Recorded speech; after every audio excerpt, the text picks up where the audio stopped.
Second part is binomial option pricing. As you know, to price the option, we need to know the possibility that the price go up or go down. I mean, we don't know how much, but at least we know that the price may go up or may go down. This is called the two-state option pricing model. So in other words, we draw the tree that increase the price and decrease the price on a two-state. So suppose, so this is example. Current stock price is $100. Okay. Suppose we believe that the price may go up to 120 or go down to $90 at expiration. Okay. So we can define U equals to 1.2. So this is S1 equals to S0 times U. Okay. So 100 times 1.2. Now down equals to 0.9. So this is SU actually. And this is SD equals to S0 times D. Okay. In that case, what is the intrinsic value of the option after one period, one intervals? Then this is option value. And after one interval, if the price is 120, and with exercise price is suppose 110, then if the price is 120, we will exercise this option, right? So it's going to be 120 minus 110, which is exercise price, right? So $10. Now, if it is go down to $90, it means that the option is out of the money, right? It's a call option. So zero value. So that's the tree we have right now. That's the tree we have right now. Okay, let's go to the next one. Now, let's compare these two cases. So let's say you have one share of the stock and you borrow $81.82 at 10% interest. Okay. Okay, let's assume that. Now it means that after one interval, so again, the price becomes 120 and 90, right? So the value of the stock, if after one period is, if the price is 90, then the price becomes $90, right? There's another case, $120. Now, because you borrow 81.82 a year ago, and you pay interest 10%, then you owe $90 total at the end of the year. So you have to pay back $90. Then it means we have $0 and $30. So from these, you have $0 and $30. So initially, you pay $100 stock, right? And then you receive 81.82. So that's the cost, which is $18.18 is the cost. So if you pay $18.18, then when the stock price go down to 90, then the price becomes a zero, right? If the stock price go up to 120, you have $30 cash flow. Now let's compare the option tree. So for call option, you have $10 when price is, what, price is 120, and $0, the price is 90. So it's actually same as 3 calls. Because with 3 calls, you have $30 and $0. So from this tree, you have 3 call equals to 1818. So the value of call option is $6.06, right? So that's how to get the price of the option. Now there's one difficulty here. How to form this portfolio? This is a little tricky, I guess. So we have a little simpler way to form the portfolio, which is called hedge portfolio. So hedge portfolio means with this portfolio, you have same result. You have same result. So let's look at the next slide. So now let's calculate the hedge ratio first. The hedge ratio of the two-state option is now again 100 become 120 and 90, and C becomes 10 and 0, right? So this is CU 10. This is the C0, CD is 0, divided by, this is actually SU, 120 minus 90, which is 1/3.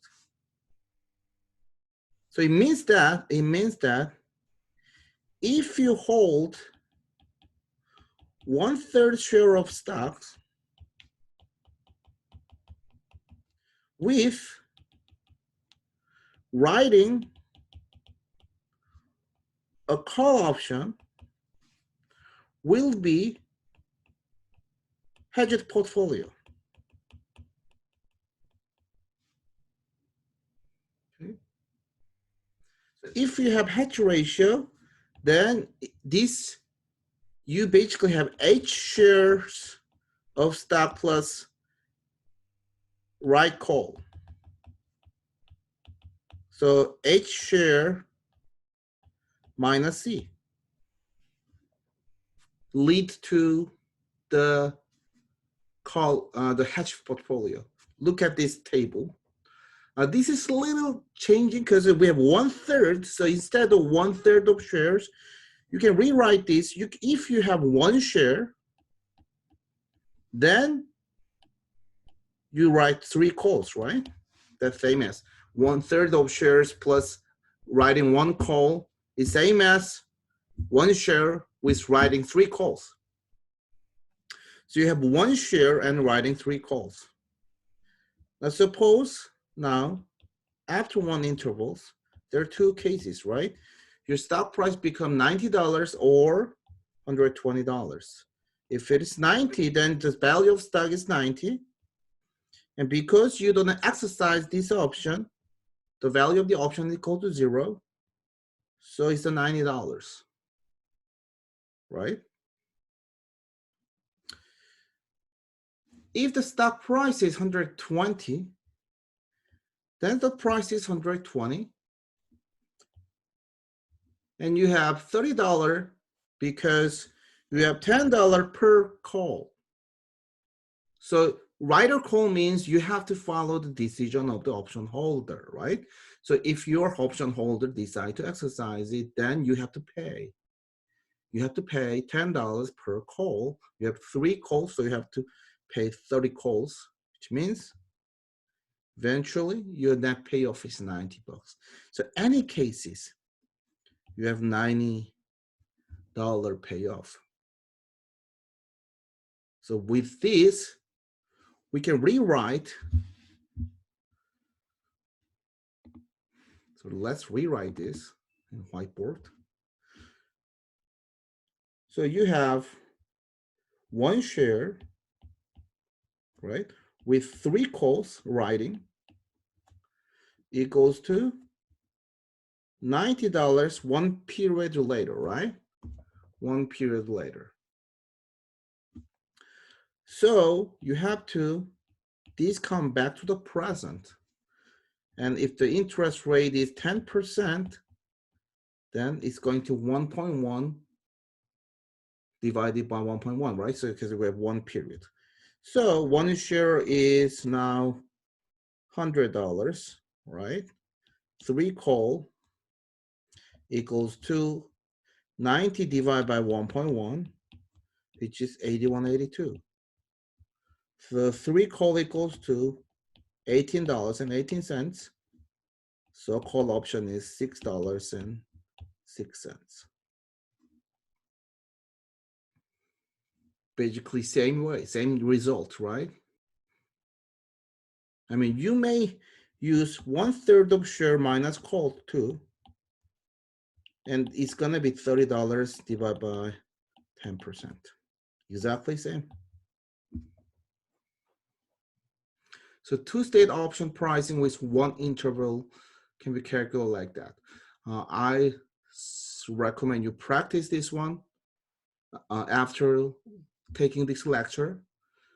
I definitely want you to know how to get this value with one interval problem. Okay, one interval problem. Go back to the slide.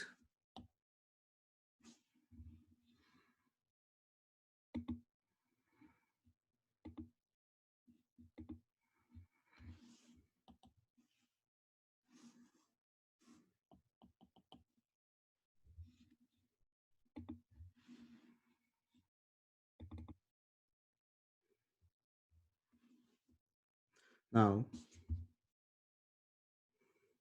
we have same answers, right? If you look at this, one of the problem is, now, one interval is very short interval. I mean, not really short, but not very well sliced, right? So even though you exercise the option within a year, we only have one possibility to increase by 20% or decrease by 10% a year, which is not realistic. We may have more cases. Excuse me. So it means that you can slice more intervals. You may slice like 2 intervals, 3 intervals, 4 intervals. You have more cases as you increase the number of intervals. Then it may cover more cases, more possibilities. It means that you can have the two-stage approach like 2 interval, 3 interval, 4 interval, 5 interval. As you increase the number of intervals, then you cover most of the cases.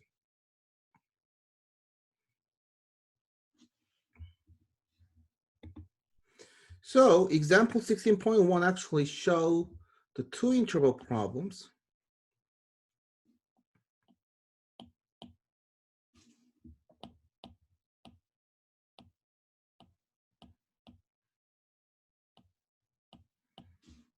Okay. So suppose the risk-free rate is 5% per 6 month period. We wish to value the call option is exercise price of 110, I believe. On the stock described in the 2-period price tree just above. We start by finding the value of the CU actually. So now supposedly the stock price,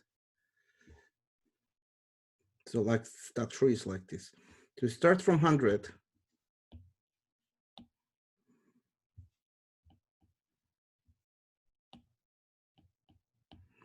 and U is actually, U and D is a little different here, I believe. The U is, U is 1.1, D is 0.95.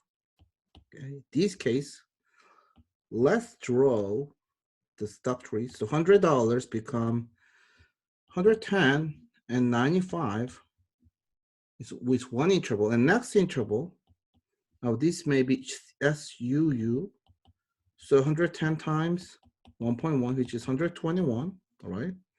This is SUD, is actually 110 times 0.95, here 104.5, and SDD is 95 times 0.95, which is definitely below the exercise price with $110. So if this is C0, then this is CU and CD, right? Because the U and D. And second interval, you exercise is to 11. This is below exercise price, so no exercising, no exercising. So basically what you have to do is you actually have to calculate the CU first. I mean, there's no value CD because there's nothing here, so this must be 0, right? But you can calculate the CU using that we actually used with 110, 121, and 104.5 with the CU 11 and 0. You can calculate CU, and once you get the CU, then you can calculate the 0 using the same way we used. Calculate the hedge ratio and the firm hedging portfolio with the H shares of stock with writing one call equals to the next period, the net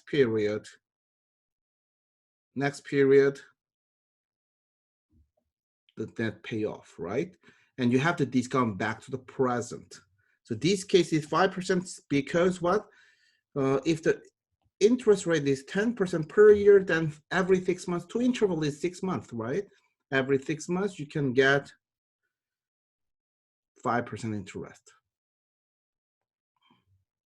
So that's how to get the two-state option model, binomial option price model with multiple intervals. You can increase more and more. So you can have like 20 sub-intervals, 30 sub-intervals, and you cover many, many cases, right? And obviously, its manual calculation is almost impossible, so we may have to use the computer to program, the computer to calculate.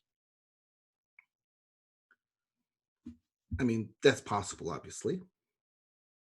So I'm not going to solve the problem here for two interval problem because it is time-consuming job, and I don't require basically you to complete the two interval problem because with one interval, if you solve you can solve one interval problem, then you can always solve like a multi-intervals problems. It is time-consuming. You probably have made a mistake, so we don't use manual calculation. We have to use the computer program, which is way different, the learning objectives actually as we have in this class. So you may learn that part in the advanced class in maybe grad school, things like that. But at least you have to know, like we can slide more intervals.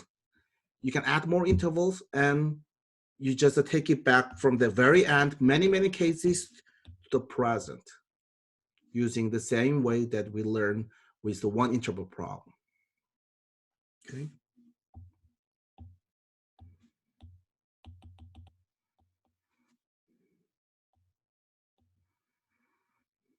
Right. Now, how to calculate the U and D? U and D usually can be calculated like this. So U may be equals to the exponential function of sigma, which is the volatility times the delta T. Okay, delta T. So if we have 3 interval problem with the volatility 30% in 1 year, then U equals to exponential function of 0.3 times square root of delta T is the 1/3, right? So it's going to be 1.189. D usually is exponential function of negative sigma times square root of delta t. So it's going to be exponential function of negative 0.3 times square root of 1/3. Then it's going to be 0.841. Okay, so that's how to get the U and D usually. So that's the estimation. We estimate using the exponential function of sigma, which is the standard deviation, the volatility times square root of delta t, and delta t depending on how many intervals you have. If it is 3 interval per year, so 1 year value, option with the 3 interval, then it's going to be 1/3, right? If the 3 period with like 6 months, then it's going to be the 1/6, right? Okay, so depending on the situation, you can actually add these values, calculate these values. So as we increase the these intervals, then because we cover more cases, the distribution may become more normal-like, like a normal distribution. So the next part, the Black-Scholes option valuation models, we'll see really general cases like this is discrete case. So we basically discrete the possibilities, right? But as you know, it's continuous basically. So we use the continuous probability. We can get the value of call option and value of put option. So let's see in the next part.